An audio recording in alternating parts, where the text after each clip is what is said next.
On behalf of the students and organizers, welcome, and thank you for being here today. It truly means a lot to see students, educators, environmental professionals, community leaders, and partners all gathered in one place.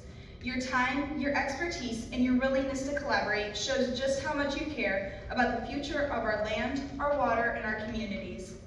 We are honored to have you with us for this summit, and we hope today is not just a conversation, but the beginning of a meaningful action.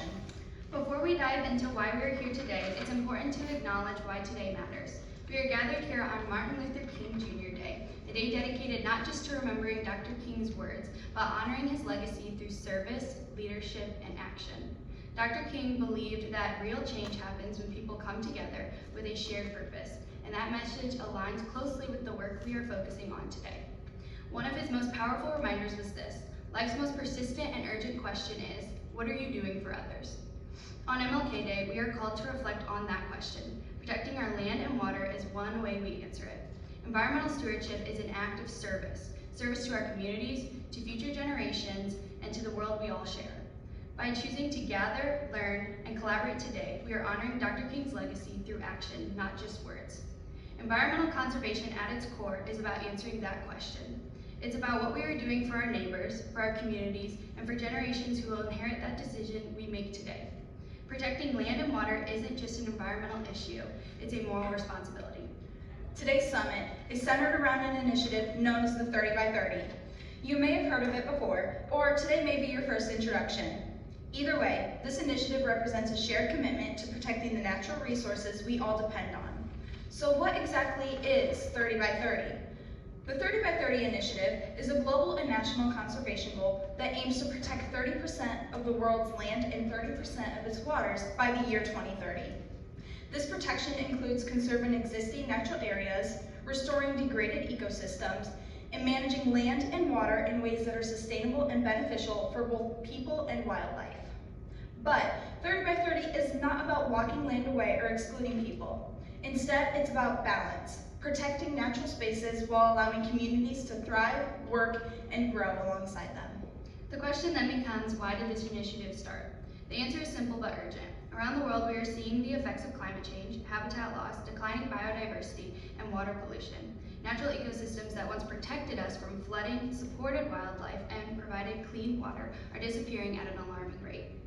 Scientists and conservationists recognize that without bold, measurable goals, the damage would continue.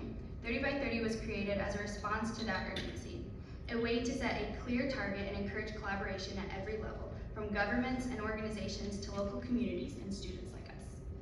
And that leads to another important question. Why is 30 by 30 important? Protecting land and water is not just about preserving nature for nature's sake. Healthy ecosystems mean cleaner air and water. They mean stronger agricultural systems. They mean resilient communities that can better withstand the environmental challenges. Conservation supports economic stability, public health, and quality of life.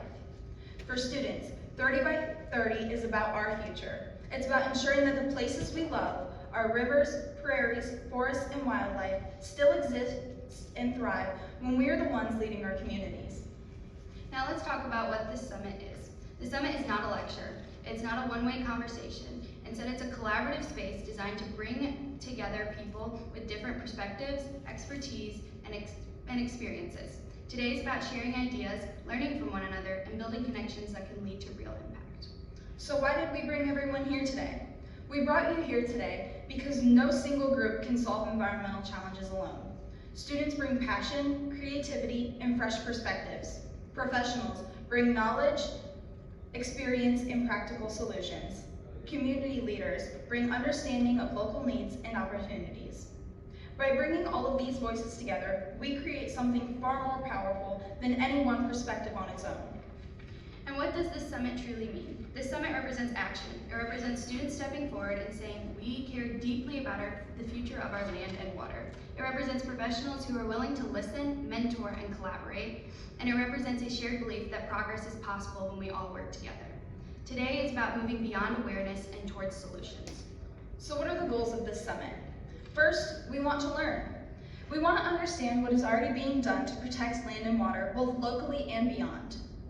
Second, we want to connect. We hope to spark conversations that lead to partnerships, mentorships, and collaboration.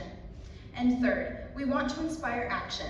Whether that action happens in classrooms, communities, organizations, or careers, we want today to plant seeds that grow far beyond this summit.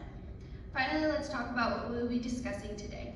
Throughout the summit today, we will focus on real local projects and initiatives that show what conservation and sustainability look like in action.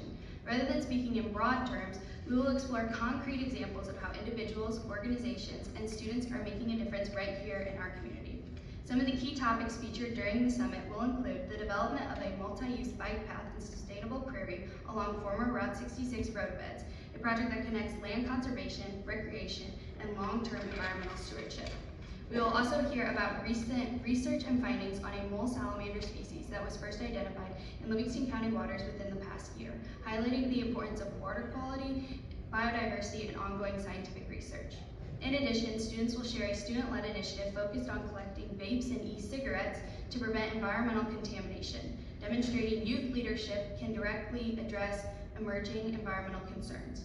Finally, we will learn about Livingston County's electronic waste collection held this past October and how proper disposal of electronics plays a crucial role in protecting land and water from harmful pollutants. Together, these topics represent the heart of today's summit: local action, collaboration across generations, and meaningful steps towards protecting our environment and our future. You'll participate in breakout sessions that encourage discussion, questions, and collaborations. We encourage you to speak openly, share your experiences, and listen to others. As we move forward today, we ask you to remember Dr. King's question: what are you doing for others? The work we do to protect land and water is work we do for others, for our neighbors, communities, and for those who will come after us. As we conclude this opening session, we will be transitioning into our breakout discussions. Please take a moment to review your schedule sheets, which list your assigned breakout session, times, and locations.